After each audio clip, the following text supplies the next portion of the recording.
La semana pasada, más precisamente el domingo, fue el Día Mundial del Autismo y como decimos siempre, ¿no? Este tipo de fecha se conmemora para que se hable del tema y nosotros seguimos hablando de ello. Por eso estamos en comunicación telefónica con el doctor Horacio Jofré Galibert. Él es presidente honorario de la Asociación Argentina de Padres de Autistas. Muy buenos días, Horacio, ¿cómo le va? Gracias por atendernos. Muchísimas gracias a ustedes y gracias por poder difundir esta fecha tan importante y la temática sobre todo. Muy amable, realmente muchas gracias. No, por favor, cuéntele un poquito a la audiencia de qué se trata el hecho de ser... Porque hay gente que ha escuchado sobre el autismo, pero no sabe bien de qué se trata. El autismo es un término para poder describir una serie de trastornos y problemas neurológicos, neurobiológicos, que afectan a las personas entre 0 de edad y los 30 meses. Explicado más simplemente, es todas las personas para vivir en este mundo necesitamos que nos funcionen como tres partes, tres elementos nucleares dentro de nuestro funcionamiento cerebral. Sí. Lo primero es entender un poco la reciprocidad social, es decir, todo lo que es la relación social en sí. Lo segundo es la comunicación y el lenguaje, y lo tercero es el comportamiento que tenemos las personas. Algunos de estos tres elementos nucleares es lo que están afectando a estas personas, ¿sí? El trastorno del espectro autista, antes se llamaba TGD, trastorno generalizado del desarrollo, hoy con el DSM-5 y otros nomencladores mundiales, bueno, se llaman TEA, porque están sumados una serie de trastornos más que hacen a los trastornos del espectro autista. Esto dicho muy sencillamente, también hablan los consorcios científicos de una disfunción cerebral, pero siempre está afectando estos tres elementos nucleares de cómo funciona el ser humano en sociedad. Esto es muy rápidamente. Antes se podía describir conforme a los criterios orientadores de la Asociación Psiquiátrica de los Estados Unidos, el DSM-4, que fue el último nomenclador, ahora está vigente el DSM-5. El DSM-4 lo que permitía era que había 5 subtipos, era por categoría. El primero es el autismo como tal, de todos los trastornos generalizados del desarrollo. Los segundos es el trastorno de Asperger, que serían los autistas de alto funcionamiento, muchos dicen, por ejemplo, de Bill Gates, de Newton, bueno, de genios de esa naturaleza. Lo tercero, desintegrativo de la niñez. El cuarto trastorno sería el síndrome de Rett, que afecta especialmente a niñas. Y si no está ninguna dentro de estas 4 categorías, es el trastorno generalizado del desarrollo no especificado.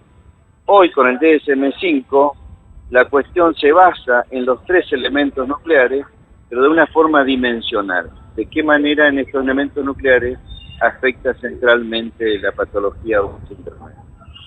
Me imagino que como con cualquier no es es una patología, como con cualquier patología, el diagnóstico temprano es lo más recomendable, ¿no? ¿A partir de qué edad se puede detectar si una persona tiene alguna de estas patologías? Bueno, en primer lugar, vos hacías alusión a una enfermedad. Justamente hay casi consenso en todos los consorcios científicos internacionales que no es una enfermedad, es una manera especial del desarrollo, que por otro lado también se habla de una condición, ¿sí? Vos me preguntás en qué momento aparece más palmariamente, es entre la 0 edad y los 30 meses, pero la sintomatología comienza a los 18 meses a mostrarse la gran cantidad de síntomas. Esto no es tampoco matemático, porque puede ser un poco antes, puede ser un poco después, pero sí lo que la ciencia apunta es de 0 edad a los 30 meses, se nace autista y se muere autista, pero sí se puede recuperar la persona, socializar, y lo que vos también apuntabas, la detección temprana, cuanto antes comencemos, más posibilidades tenemos que la persona se reinserte socialmente, incluso pueda tener un desarrollo del derecho a la felicidad y bueno, y tener más interrelación con las demás personas y sobre todo tener un desarrollo social educativo bastante convencional. Bien, y yo me imagino, yo como madre, todos los padres nos damos cuenta cuando algo no está bien en nuestros hijos, ¿no? ¿Cómo se da cuenta un padre un padre, una madre, sobre que puede llegar a tener, cómo puede detectar uno que puede llegar a ser autista el niño? Bueno, lo hablamos en su momento con el doctor Favaloro, en su momento también con Sokolinsky, que han sido, bueno, quien no conoce a don René, lo que representa para la ciencia argentina y el modelo científico del doctor Favaloro, pero no eran muy adeptos, digamos, a decir muchas cosas por los medios de comunicación, pero sí nosotros podemos transmitir los indicios y las características que nos da la ciencia. Por ejemplo, el trastorno del sueño, la mirada esquiva, el girar platos de manera, bueno, no dejarse abrazar, hay problemas con el aspecto. Un chico que a los 18, o un bebé que a los 18 meses no señala, no para pedir, sino simplemente para señalar, no tiene atención conjunta o no tiene juego simbólico, la ciencia opina que en un 85-90% estamos ante un cuadro de autismo o de trastornos del espectro autista.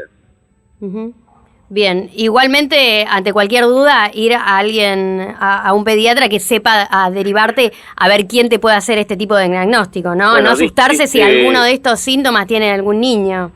Lo que sucede es que justamente en la gran porcentaje no lo han descubierto los pediatras. Sino los Siempre padres. El autismo lo han descubierto los padres. Por suerte, gracias a Dios, cada vez más los médicos y especialmente la pediatría, la odontopediatría, están detectando más y de alguna manera están ayudando a mucho más familias en su función como pediatra. Entonces no es tan sencillo el descubrir, y yo te diría que antes que un médico, que obviamente la consulta médica en la entidad es médica, pero también es psicoeducativa. Que bueno, lo ideal son las asociaciones de padres, donde los papás pueden sentir orientados. No hay mejor cosa que vos como mamá te junte con te atienda una colega, te abrace una colega mamá que pasó por lo mismo. Y bueno, lo que sí aconsejamos, sugerimos, ante cualquier síntoma de alerta o sospecha, inmediatamente comunicarse con el equipo interdisciplinario, con la asociación de padres, con la orientación, y lo más rápido posible tener una evaluación de un equipo técnico. Bien, perfecto. Allí en Apadea, ¿qué servicios le brindan a la comunidad? En Apadea hay dos servicios centrales. Uno que es, lo que se llama los tratamientos cognitivos conductuales, que son domiciliarios. Acá en Capital serán unas 100 familias más o menos que están atendidas, y si no están atendidas por otras instituciones que también nos consultan o asesoramos. Y el segundo servicio estructural central es la integración escolar con el apoyo pedagógico. Preparamos a la maestra integradora que ayudará al niño en el aula, en el proceso del aprendizaje. Todas las personas nacemos con una cierta característica de aprender. Las personas con autismo, justamente en su gran mayoría, no tienen este proceso. Entonces lo fascinante para la educación, para el sistema educativo, es que el maestro aprenda el cómo enseñarle a aprender, el mecanismo de la enseñanza, del mecanismo de que, a ver, cómo le enseñamos a la persona con autismo, cómo se debe aprender. Y además los servicios de padres, un servicio central legal, donde hacer las medidas cautelares, los amparos, los reclamos a las obras sociales, para que se paguen todas las prestaciones. Porque normalmente, o por lo menos lo que uno ha escuchado o ha visto en diferentes films, es que los chicos con autismo desarrollan una parte muy fuertemente, ¿no? Alguna parte cognitiva muy, así como muy, son muy buenos o en el arte o en matemática, en algo específico. Sí, las estadísticas, bueno, por decirte algunas, para ordenar un poco lo que piensa la gente, la mitad tiene lenguaje y la otra mitad no la tiene, por decir así una estadística muy primaria, como una hipótesis de trabajo, y los que tienen lenguaje lo tienen con bastante dificultad en algunos casos. En otros casos son exageradamente bien hablados y con mucha precisión. Entonces no es fácil hablar tampoco con una persona Asperger y con un gran desarrollo del lenguaje. En otros casos, como el caso de Rayman, por ejemplo, que conocemos en la realidad, conocemos a Joseph Sullivan, que inspiró esa película, que la protagonizara Dustin Hoffman. Bueno, Joseph, su mamá nos cuenta, que es la madrina nuestra, que es la gran científica Ruth Sullivan, que tiene características savant, tiene un autismo caneriano clásico, pero con algunas características savant, es decir, tiene como algunos islotes de genialidad, pero por ahí no sabe poner los pantalones o no sabe comer solo, por ejemplo. Entonces es muy... la naturaleza de la persona autista, de la patología, del síndrome, de la etiología en sí, es muy compleja. Entonces no es ahí va, agua va y vamos a definir que 2 más 2 dan 4. Todo en el autismo es así, nada 2 más 2 dan 4. Claro, es muy particular, ¿no? Depende de cada caso. No hay 2 autistas iguales, aunque ahí, bueno, por ahí los clasificamos por lotes o por cuestiones de etarias, pero en realidad justamente la complejidad está ahí. Bien, y cuando se le acerca a una familia por primera vez allí a la asociación, ¿cómo llegan ellos? Me imagino que... Por este medio, como vos lo estás hablando de este tema, te piden el teléfono.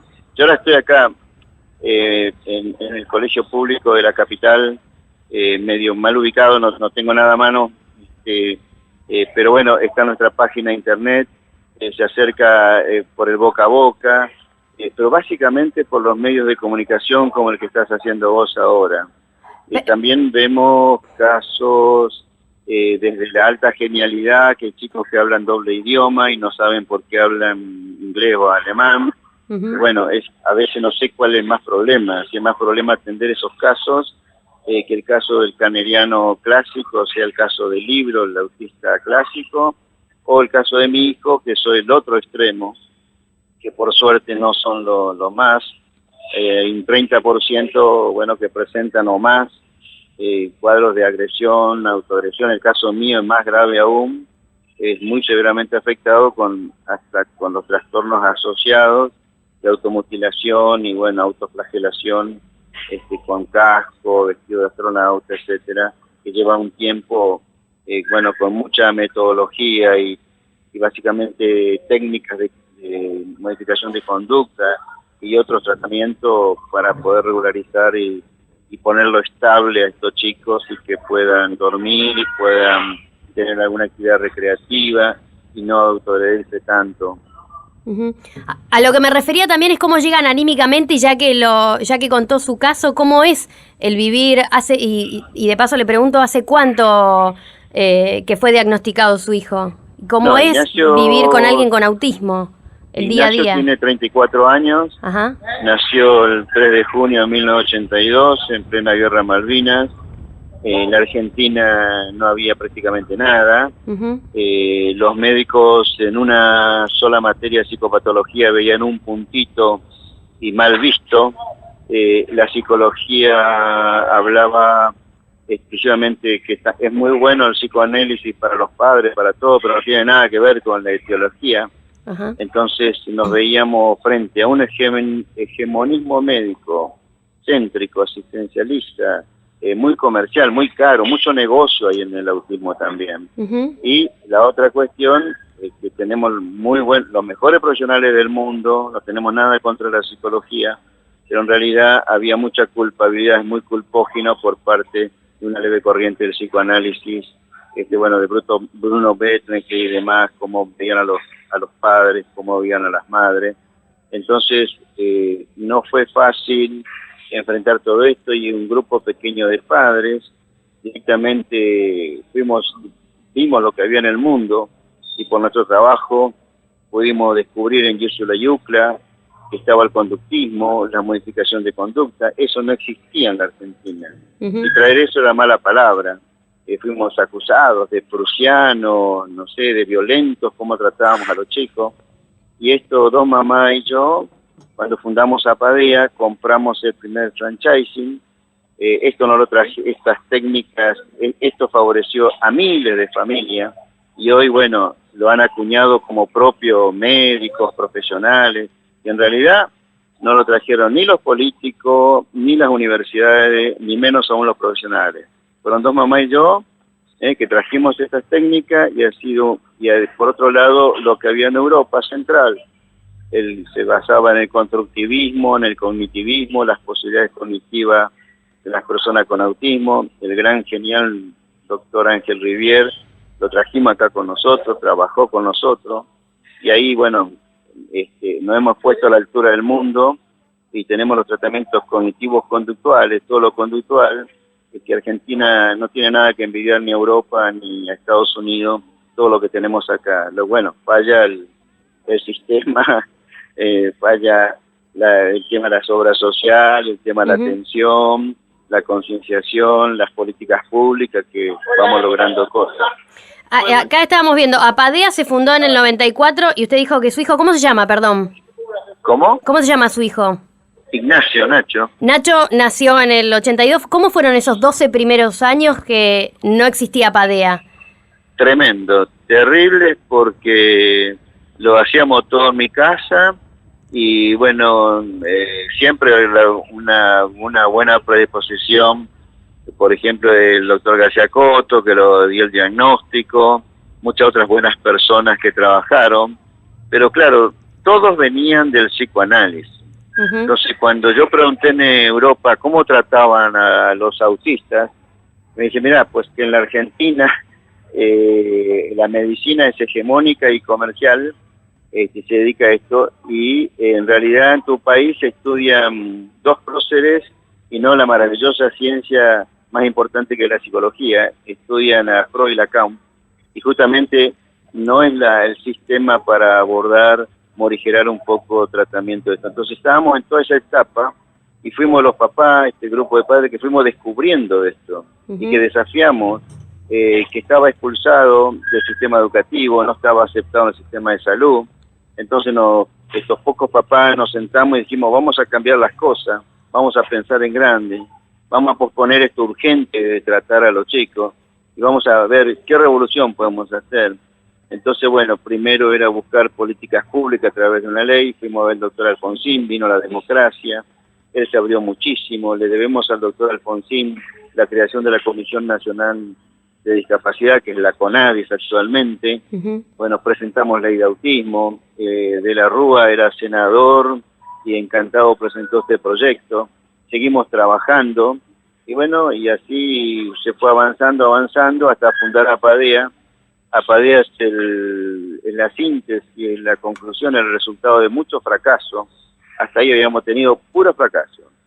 Entonces, en un congreso que se hizo en Argentina del niño aislado, un capítulo versaba sobre autismo y habíamos invitado ahí a Tempren Grande, que es la autista más famosa del mundo. Si la gente está escuchando, ponga Tempren Grande en la computadora y bueno, es una de las 50 personas más influyentes en el mundo, consultada por muchos presidentes de Estado, porque es una genia realmente. Estuvo acá con nosotros, estuvo el doctor Schoppler, que es el inventor de una marca registrada en tratamiento de autismo, estuvo Ruth Sullivan, que es la que escribió el libreto de la película Rayman, y con esta gente de tanto nivel, digamos, son leyendas en la literatura del autismo, ahí nos dimos cuenta cómo debiéramos encarar una nueva etapa para un movimiento asociativo en la Argentina. Y bueno, y esto fue el quid de la cuestión. Esta es la naturaleza y la causa Apadea.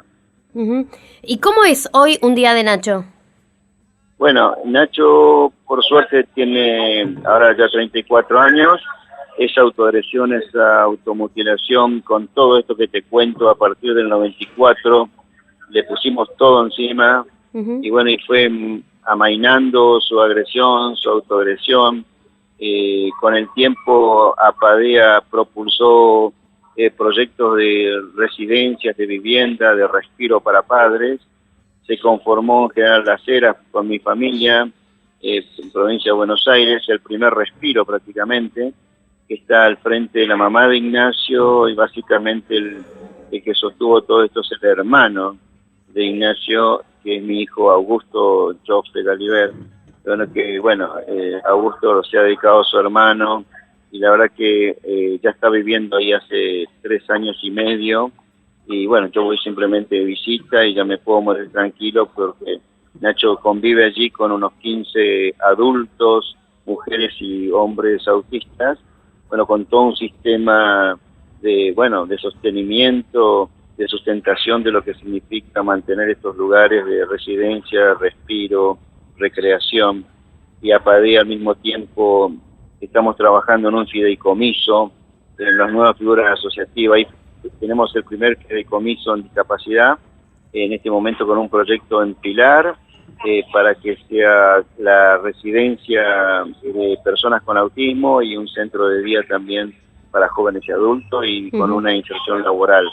Y al mismo tiempo tenemos pioneramente el primer convenio de inserción laboral con la empresa SAP, donde allí van autistas de alto funcionamiento que saben inglés, por ejemplo, y incorporamos los primeros 6 personas. Esto en el mundo hay 120 autistas incorporados a la empresa mundial SAP, la empresa más importante en el software de empresa. Somos el 7º país en este momento y este convenio está vigente como pionero en la Argentina, donde hemos conseguido y ubicado, en este momento están trabajando estable 4 autistas en la empresa SAP. Ingresarían en abril nuevamente una nueva convocatoria a seleccionar en un listado de 200 autistas, hacer un barrido para llegar a quizá a otros 6 incorporaciones. Bien, y para ir finalizando y no quitarle más tiempo, ¿qué le diría usted a los padres que están escuchando en este momento que le han diagnosticado hace poco o hace bastante que tienen un hijo con autismo? ¿Qué le diría usted como padre también? Bueno, primero que no están solos, que somos mucho más de lo que pensamos, que existen las asociaciones de padres, las organizaciones en discapacidad y en autismo, que las asociaciones de padres son las que han traído las verdaderas soluciones, porque el problema lo tenemos los padres. Los profesionales hacen su trabajo, cobran sus honorarios y algunos se comprometen más, otros menos. Amamos a nuestros profesionales y gracias a ellos podemos seguir adelante, pero tenemos que trabajar juntos pero no revueltos. Esta es una patología, es un síndrome, es una etiología donde hay que trabajar padres y profesionales conjuntamente. Y aquí los padres tenemos la misma o mejor o más importante incumbencia. Si tenés una incumbencia médica para el diagnóstico, tenés una incumbencia de padre que es mucho más importante que esa incumbencia. Entonces le diría que hagan valer esta incumbencia de padre, que no compren cualquier cosa, que nos llamen, que se asesoren, que se orienten en APADE o en cualquier otra organización de autismo, que no le saquen la plata, que no se dejen engañar con cualquier cosa que hoy es un carnaval, un festival de productos para el autismo. Todo el mundo habla de autismo, todo quiere vender algo. Entonces, tranquilo, que si tienen chicos recién diagnosticados, tienen todo para salir adelante, para ser feliz, para organizar su vida, para darle un proyecto de vida, que no es como nos pasó a nosotros, donde tuvimos que cambiar, era otro mundo, era otra sociedad, no había nada. Hoy tienen mucho más posibilidades. Bien, muchísimas gracias, Horacio. No, por favor. Igualmente nosotros vamos a publicar todos los medios para que se comuniquen allí con la Asociación Argentina de Padres de Autistas si hay alguien escuchando y tiene la intención de hacerlo. Muchas gracias por su tiempo y su relato. Muchas gracias.